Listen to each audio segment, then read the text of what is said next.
Muy buenos días.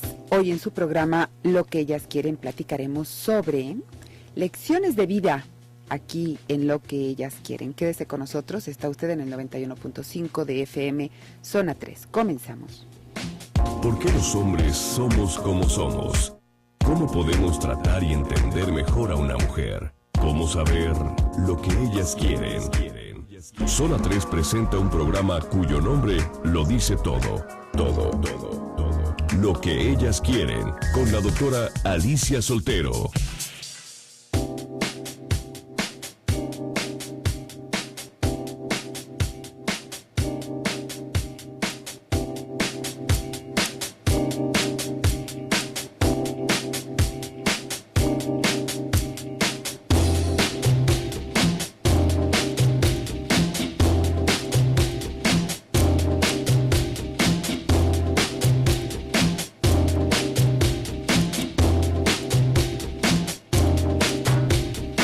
Buenos días, qué bueno que nos acompaña en este su programa Lo que ellas quieren. El día de hoy, en la segunda parte del programa, vamos a tener una entrevista con Ángeles Walder acerca de, hablando de esto de las lecciones de vida, sobre el conflicto de diagnóstico. Y vamos a pegarlo con el tema que hemos estado platicando desde ayer acerca de las lecciones de vida. Y ayer yo le decía que en muchas ocasiones, cuando nosotros enfrentamos lo peor que puede ocurrir en una situación, crecemos. Que la vida nos ofrece lecciones muchas veces que son verdades universales y que nosotros no queremos ver. Estamos más bien puestos en nuestras expectativas.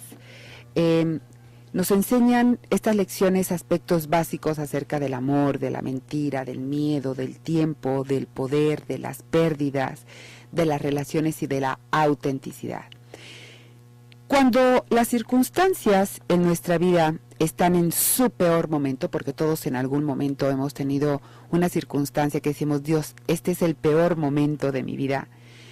Si aprendemos, si nosotros sacamos la casta, entonces sacaremos lo mejor de nosotros mismos y crecemos.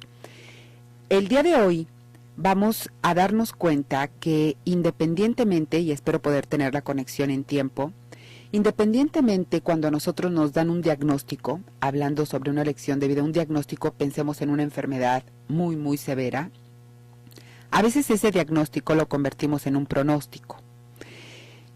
Si a usted le dice, no, bueno, pues tienes cáncer, inmediatamente el pensamiento es me voy a morir. Entonces, un diagnóstico nosotros lo convertimos en pronóstico. Y es únicamente un diagnóstico. Ahora, la forma en cómo nos dan el diagnóstico también es muy interesante. Pero ¿sabe qué es lo más importante de todo? La manera en cómo usted vive en el mundo. Porque es lo que va a salir en el momento de que nos dan una noticia como estas, ¿no? ¿Cómo es que yo me manejo en el día a día?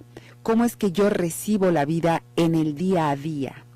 Cuando nosotros le encontramos significado a una lección como esta, vamos a poder descubrir algo de nosotros mismos y sobre todo le vamos a dar un sentido a la vida. Encontrarle el significado a lo que pasa, a lo que nos pasa, a lo que nosotros vivimos, es lo que nos lleva a tener una vida con significado. No una vida perfecta, pero sí una vida auténtica. ¿Sabe por qué? Porque vamos a vivir nuestra vida a profundidad. Hay una parte en usted, en mí, en cada uno de los seres humanos, que no se puede definir y que no cambia. Una parte que no se va perdiendo con la edad, ni va cambiando con la edad, o con las enfermedades, o con las circunstancias. Existe esta parte que se llama el ser auténtico. Es algo con lo que nosotros nacemos, vivimos y morimos. Somos, en esta parte nuestra, sencilla y plenamente nosotros mismos. ¿Se acuerda que la sesión pasada, la sesión como si estuviera yo en terapia, el tema pasado, estuvimos comentando de cómo hay una parte que es privada, que es muy, muy nuestra, que no siempre la mostramos a los demás hablando de los secretos? Bueno, esta es la parte auténtica, la parte que es muy, muy nuestra. Y para saber quiénes somos realmente, pues entonces tendremos que despojarnos de todo lo que no somos, ¿no? Cuando usted está cerca de una persona que va a morir, ya no vemos sus defectos, ya no vemos errores, ¿no?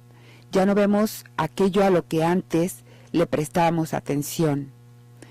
Lo vemos solamente a esta persona, porque al final de la vida, de verdad, son mucho más auténticas estas personas. Y usted va a decir, ay no, qué horror. Mi tía fulana era espantosa sus últimos días de vida. Bueno, pues no es que se haya convertido en algo espantoso, probablemente siempre lo fue, pero siempre estuvo cubierta con algún manto y fue espantosa desde su muy particular punto de vista y de su manera de definir espantoso, ¿no? Pero la realidad es que en estos momentos, en los momentos de crisis, cuando vamos a morir, somos más sinceros y más como nosotros mismos, más como los niños. Somos más como los niños. Y todos tenemos esta semillita. Las grandes personas, créame, no poseen algo que los demás no tengamos, o que los demás, no, pues es que no me pusieron ese chip cuando nací. Sencillamente se han despojado de muchas cosas en el trayecto de su vida que se podían interponer entre lo que son verdaderamente y lo que quieren ser o lo que quieren las demás personas que sean. Por desgracia, estos talentos, estos dones innatos que todos tenemos, se encuentran muy ocultos bajo todas estas máscaras que vamos adquiriendo en el diario vivir, bajo estos roles que nosotros vamos adquiriendo en el día a día, porque son las que nos funcionan, son estos roles los que nos funcionan. A lo largo de nuestra vida y a medida que vamos aprendiendo a ser nosotros mismos, vamos desarrollando la facultad de reconocer a las personas que también son ellas mismas. Por eso hay muchas personas que ya en su vida adulta son como muy agudas, y sobre todo, sabe que yo les digo mucho a las mujeres que están más allá de los 50, que ya sus hijos se han ido, que somos unas viejas frescas y esplendorosas. Y frescas porque todo el mundo nos dice que somos unas frescas, que somos unas imprudentes, que decimos las cosas como van, que no las filtramos. Y es que hay una etapa en nuestra vida en donde el ego ya no está en juego. Ya sabemos que hay gente que me va a odiar y gente que me va a amar, ¿no? Y como nosotros ya conocemos y muchas veces respetamos eso que yo soy y dejo de hacer lo que no quiero hacer y hago solo aquello que quiero hacer y no me enredo en argüendes y no me meto en dimes y diretes y le doy importancia justa a lo justo, entonces aprendemos a oler a los demás. Y esto lo tienen hombres y mujeres, ¿sí? Para saber si alguien es auténtico o no, nosotros tenemos que olerlo con todos los sentidos. Y hemos de aprender a oler a las personas en cuanto las conocemos. Y si huelen auténticas, entonces les hacemos esta señal de que te abro la puerta de mi hogar interno para que te acerques. Si no son personas auténticas, entonces también les enviaremos una señal para que se alejen. Solamente que nosotros tocamos este ser auténtico en situaciones de crisis. No me pregunte por qué, porque tampoco sé. Yo puedo creer y me puedo imaginar que ante situaciones de crisis nos damos cuenta que lo que le dábamos importancia deja de tenerlo y vemos lo verdaderamente importante, porque como que ya no tenemos tanto tiempo como que ya no podemos darnos el lujo de seguir perdiendo el tiempo ni con personas, ni con circunstancias, ni con argüenditos, por ejemplo, ¿no? Nosotros, y esto nos pasa a todos, adoptamos muchos roles a lo largo de nuestra vida y hemos aprendido a cambiar de rol, ¿no? Pero con frecuencia, muchas veces no sabemos cómo actuar sin ellos, y esto es lo que le sucede a estas mamás que han sido súper entregadas y que se han dado todo el tiempo a sus hijos. Cuando sus hijos ya no las necesitan, se viven como invisibles y no saben cómo actuar sin ese rol de madre sufrida, sin ese rol de madre abnegada, y hay que aprender a romper esta cadena de abnegación. ¿Y cómo la rompemos? Hablándonos con la verdad. Ya no me necesitan, esto es una realidad, y vienen cuando me necesitan y vienen cuando quieren.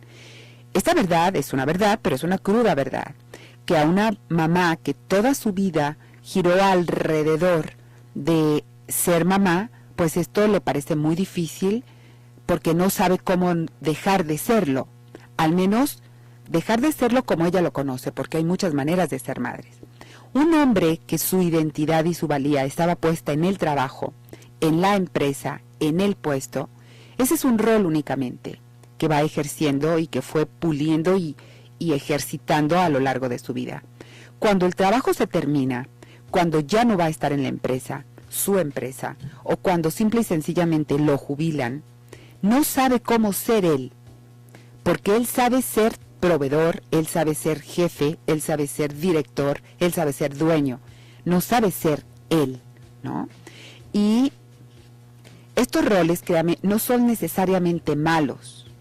Sí, claro, nos están proporcionando modelos útiles que podemos seguir en situaciones que nos resultan en muchas ocasiones desconocidas, y podemos ver en un grupo de recién llegados que uno va a ser el líder, ¿cierto? Bueno, vamos a seguir con el tema regresando de esta brevísima pausa comercial. Le doy nuestras líneas 3122-4200, 3122-4266, Twitter, @Zona 3 Noticias, el personal, @Alicia Soltero, y en Facebook usted me puede encontrar como Alicia Soltero Medios. Vamos a corte y regresamos.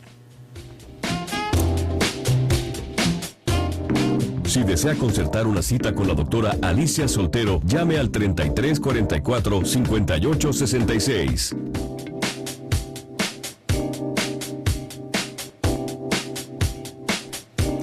Regresamos a su programa Lo que ellas quieren, y bueno, estamos platicando en este momento de cómo una de las lecciones más importantes que la vida nos va a regalar a través de circunstancias no siempre muy favorables es la lección de la autenticidad.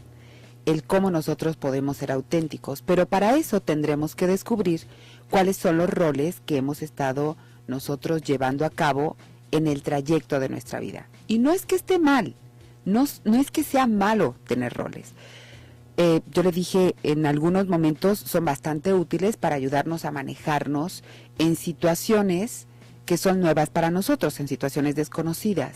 Por ejemplo, cuando somos un grupo de recién, inmediatamente se identifica quién es el líder, quién es el chistoso, quién es el amargadito, quién es el estructurado, porque son los roles que nosotros hemos estado desarrollando en el transcurso de nuestra vida. Y no es que esté mal, esto es sumamente importante, no es que esté mal.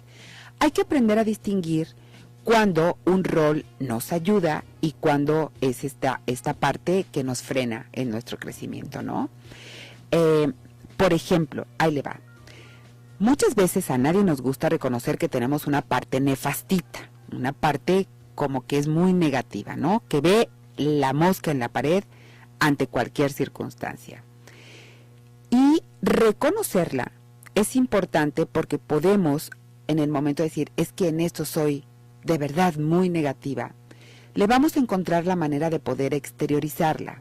Todos tenemos esta parte negativa, ¿no? O un potencial de negatividad. Negarlo es lo más peligroso que podamos hacer, porque ante una situación adversa, si nosotros no la hemos detectado, esta nos va a ayudar a no ver alternativas ante la situación que estamos viviendo, porque la que se va a hacer presente por estar tanto tiempo reprimida va a ser esta parte, este potencial negativo. y se hace presente. ¿Por qué? Porque es el caldo de cultivo excelente ante una situación adversa, ¿no? Admitir que tenemos esta capacidad de ser negativos es esencial. Y una vez aceptado este hecho, podemos trabajarlo y podemos liberarlo, ¿no? ¿Es malo tener una parte negativa? ¿No? Fíjese que César de Bono, en su libro de Los 6 sombreros para pensar, él maneja el sombrero blanco, el amarillo, el azul, el verde, el rojo y el negro. Y el negro es esencial porque es el que nos dice lo que puede salir mal, ¿no? El amarillo es el que ve todas las partes positivas, pero siempre utiliza, y es una recomendación de César de Bono, en esta técnica para poder pensar, de utilizar el sombrero negro, pero el sombrero negro se utiliza hasta el final, ¿no? Cuando ya generé alternativas con el verde, cuando ya vi lo positivo con el amarillo, cuando yo utilicé el blanco viendo todas las opciones que tengo cuando ya, ¿sí? Y hasta el final utilizo el negro pensando, de todo esto, ¿qué es lo que puede salir mal? Entonces, tener este pensamiento negativo no es del todo malo, pero si yo ante una situación el primer sombrero que me pongo es el sombrero negro, voy a dejar de ver todo lo demás y va a infectar, por ejemplo, al sombrero rojo, que es el de las emociones. ¿Cómo me siento ante esto? Además, conforme nosotros vamos aprendiendo nuestras lecciones, vamos arrancando cierto barniz, ciertas capitas de los roles y vamos de que hemos ejercido en el transcurso de nuestra vida y vamos encontrando cosas de las que muchas veces no nos sentimos muy orgullosos. Esto no significa que somos eso en esencia. Hay que aprender también, y a esto nos ayuda cuando nosotros tenemos una circunstancia adversa en la vida. A veces, y yo he escuchado muchísimo estos términos en terapia, confundimos o pegamos comportamiento con persona. Y una cosa es la esencia de la persona y otra cosa es el comportamiento de la persona. Una persona muy generosa, podemos decir, vieras qué generosa es María. A ver, es un comportamiento de generosidad el que tuvo.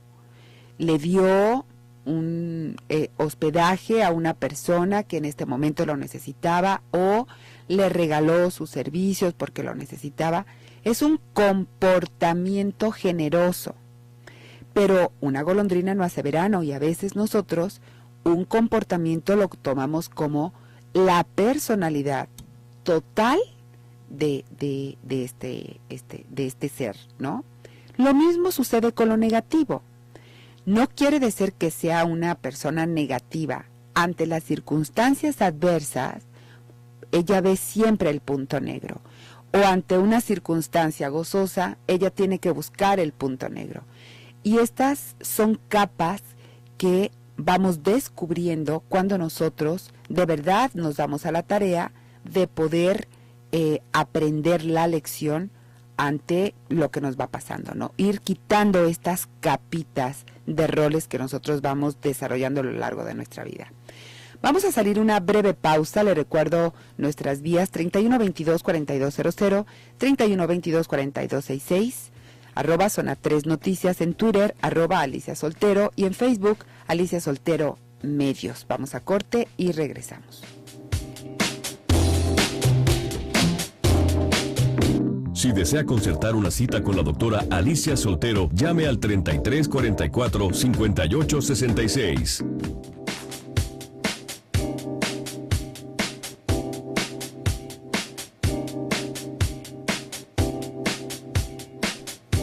Regresamos a su programa Lo que ellas quieren y lo prometido es deuda. Está con nosotros Ángeles. Estamos comunicándonos con ella desde Barcelona porque tiene algo que yo le comenté al principio, súper interesante que platicarnos cuando nos dan un diagnóstico y el mismo diagnóstico es un conflicto. Buenos días, Ángeles, aquí en Guadalajara. Buenas tardes allá. Buenas tardes y muy buenos días a todos por ahí. Sí. Ángeles, estamos platicando esta semana acerca de lecciones de vida, como muchas veces ante una enfermedad, por ejemplo, pues sacamos nuestro verdadero yo, ¿no? Entonces, a mí me gustaría que nos platicaras desde biodescodificación lo que es el conflicto por el diagnóstico. Sí, mira, el conflicto de diagnóstico yo creo que lo podemos entender si le preguntamos a todos los oyentes, a todas las personas que nos están oyendo ahora, si conocen lo que es el efecto placebo. Y la mayoría nos va a decir que sí. Uh-huh.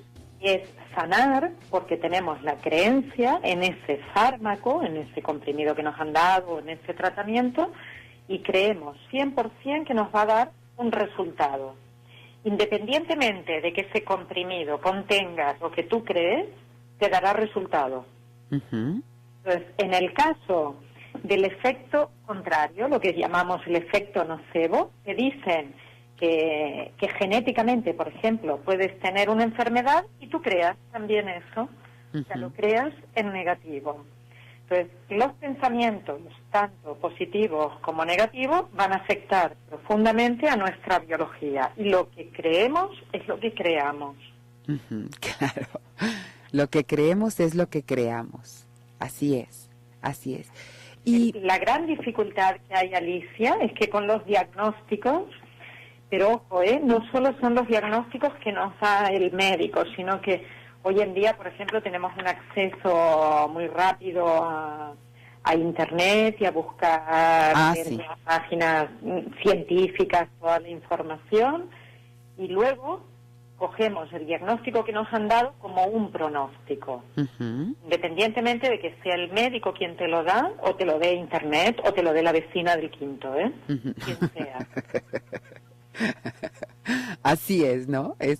Ahora, si te lo da alguien con una autoridad, no, bueno, pues ya. Sí, porque trasladas todo el poder.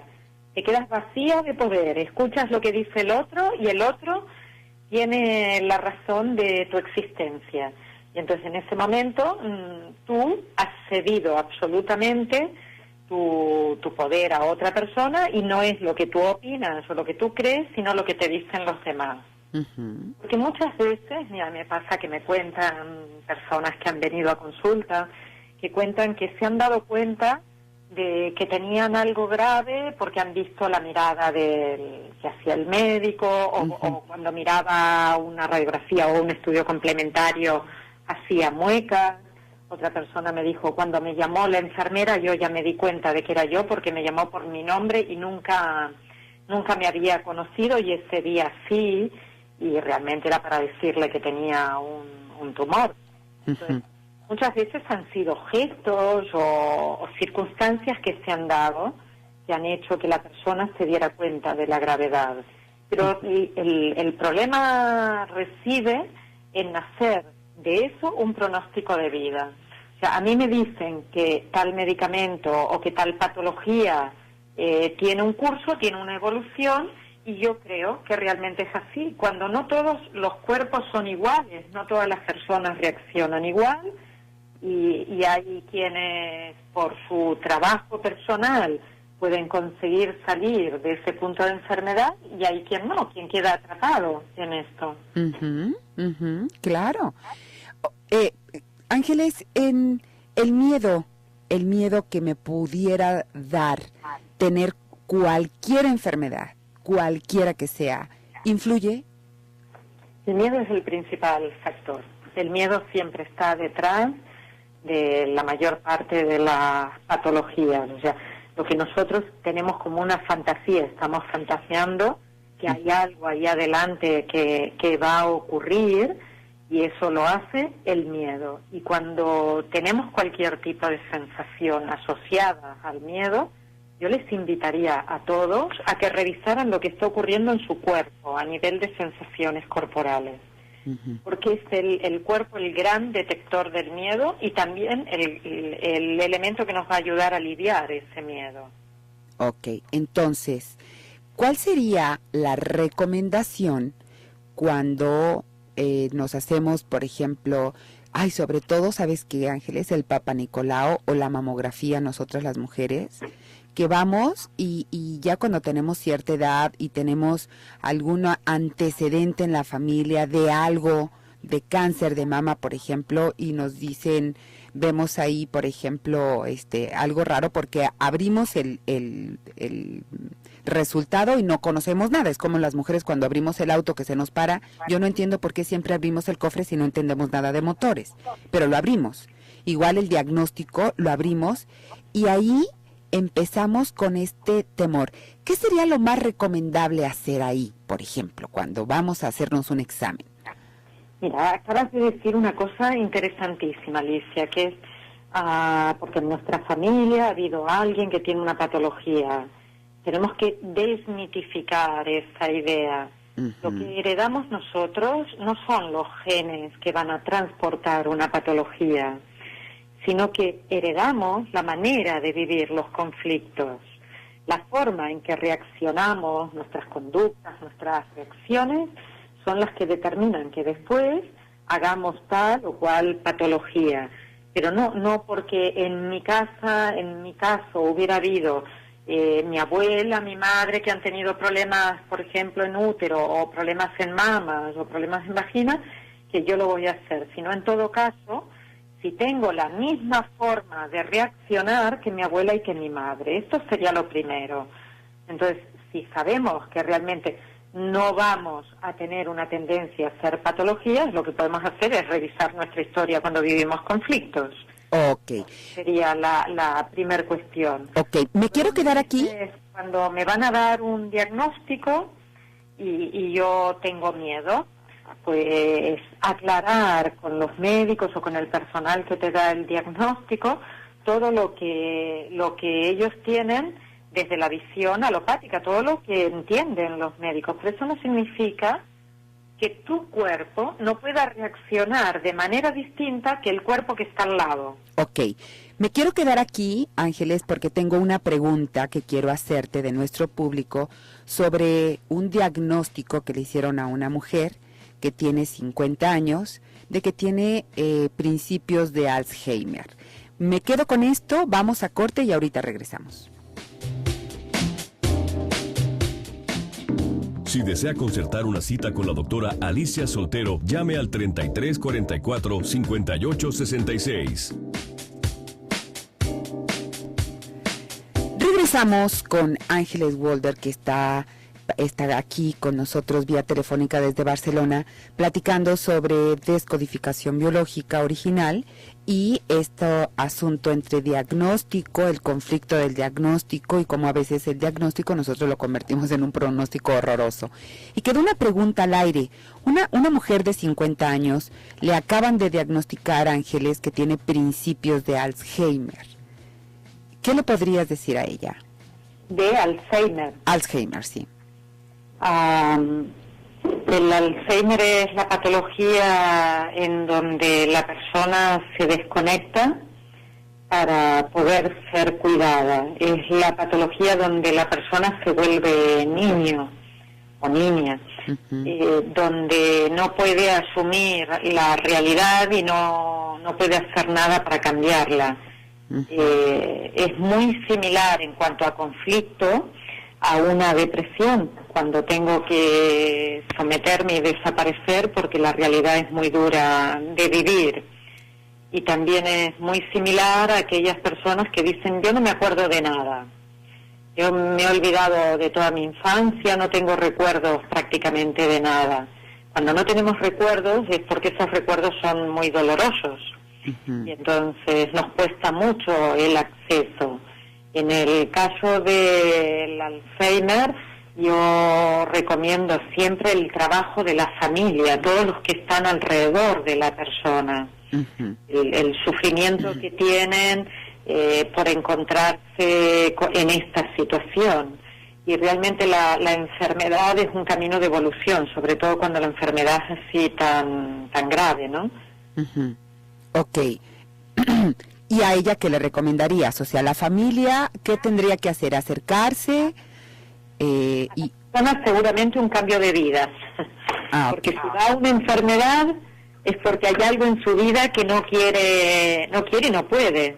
No quiere y no puede, no tiene las herramientas. Entonces es acompañarle a hacer un proceso para que cambie. Okay. Eso que le está haciendo sufrir y que no puede vivir de otra forma. Entonces, para evitarlo, nuestro cerebro tiene un mecanismo que es anular toda conexión.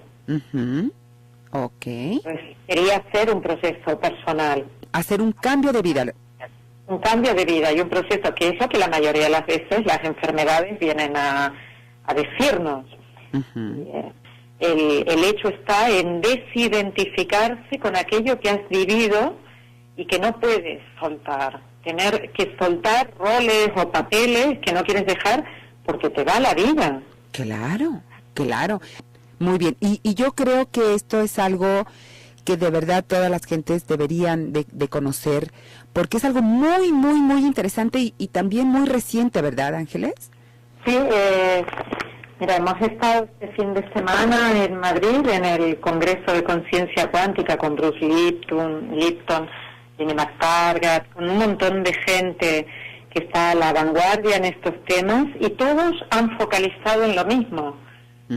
Cambia de vida, abre tu corazón, comienza a amar, sal del paradigma de uy, pobrecita yo, mira lo que me han hecho, mira qué historia estoy viviendo, uy, qué dramas que he tenido en mi vida, o todo lo que me ha caído, sino responsabilizarnos de nuestras historias y empezar a vivir de otra manera, amándonos a nosotros en primera instancia y luego amando al mundo, porque todos tenemos la responsabilidad, todos podemos aportar un granito de amor, un granito de arena a esta gran familia que es la humanidad. Y ha sido muy, muy interesante, francamente. Sí, sí, claro que sí. Porque cada enfermedad tiene lo propio, ¿verdad? Cada enfermedad está hablando de cómo lo estás viviendo. Yo, por ejemplo, mucha gente nos viene a ver por una diabetes y lo que te hace preguntar es, vale, ¿para qué sirve la patología? Es una patología en donde el azúcar se queda en sangre, hay una hiperglucemia. ¿Por qué es esto? ¿Por qué biológicamente una persona necesita tener más energía? Seguramente porque está viviendo las situaciones como que la vida es completamente adversa, siempre tengo que luchar, permanentemente estoy frente a situaciones que me desbordan, tengo que hacer frente a esas circunstancias y eso me exige un esfuerzo, pero es que es día y noche, Alicia, es día y noche. A la noche también nuestra cabeza continúa trabajando con ese mismo programa. Imagínate que es una mujer que tiene que cuidar a sus hijos sola, que tiene que trabajar, que tiene que gestionárselo todo, pagar las facturas, los colegios, todo. Su vida se transforma en hacer. Entonces siente que lo que hay fuera es adverso. Y su cuerpo le prepara para eso. Claro. Ángeles, la manera, yo estoy hablando como en muchas ocasiones ante el diagnóstico de una enfermedad como cáncer, por ejemplo, nos cambia completamente y podemos salir de verdad enriquecidos de esta situación, porque yo creo, soy una firme convencida, que en una situación adversa sacamos lo que realmente somos. Ante las enfermedades, Ángeles, va a influir no únicamente la forma en cómo tú vas a recibir el diagnóstico, sino tu manera de transitar por la vida también, ¿no? Esta pauta que tú tienes para enfrentar adversidades. Sí, el programa y la estructura que hemos tenido de vida. Cómo hemos crecido, justo ahora, cómo hemos crecido, qué estilo de vida, qué terreno tenemos, cómo está nuestro cuerpo, cómo lo cuidamos, cómo es nuestra alimentación, pero sobre todo cómo vivimos. Vivimos desde lo que te decía antes, el papel de víctima o el mundo es una gran jungla en donde salgo a luchar permanentemente, o vivo como que en el mundo también hay otras cosas que son sumamente interesantes y que con cada una de ellas voy a aprender. Si viene alguien que tiene una patología importante, es porque esa patología le está gritando, cambia de vida, Ujú. Está pidiendo que haga algo diferente. Si sigue haciendo lo mismo, va a conseguir el mismo resultado. Así es. El cambio está en nosotros, no en las circunstancias externas. Y las circunstancias externas pueden seguir siendo las mismas, ¿eh? Ujú. Pero tú aprendes a mirar las cosas de otra forma. Ujú. Mil gracias, Ángeles. Un abrazo fuerte. Igualmente. Mil gracias. Hasta mañana. Si desea concertar una cita con la doctora Alicia Soltero, llame al 33 44 58 66.